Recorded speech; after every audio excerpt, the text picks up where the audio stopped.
ఏకపక్షాన్ని ప్రతిపక్షం లేకుండా గెలిపించిన దానికి మాకు బాగా చేశారండి. కూటమి అని ఈ రోజు ఎక్కడున్నారండి? యువగలమని నారా లోకేష్ గారు ఎక్కడున్నారు? డిఎస్సి అన్నారు, గ్రూప్ 2 అన్నారు, ఏది ఎక్కడ? ఇవన్నీ వినిపించట్లేదా? మాకు అన్నిటి అది వినిపించట్లేదా అతనికి? మరి రేపొద్దున ఎగ్జామ్ పెట్టుకుని మీరు అంతా ఇలా చేస్తున్నారు అంటే రేపొద్దున ఎగ్జామ్ పూర్తిగా అందరూ కూడా మానేస్తారు ఎగ్జామ్ రాయకుండా? మానేస్తా ఇంకెందుకండి మాకు ఇది?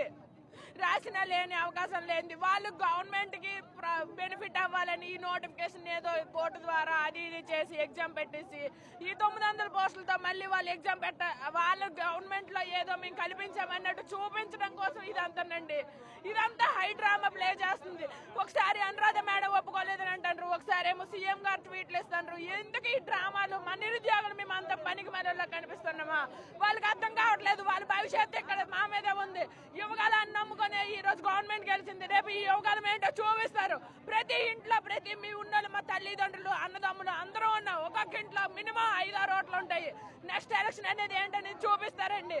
ఈ రోజు దీంతో ఆగిపోదు.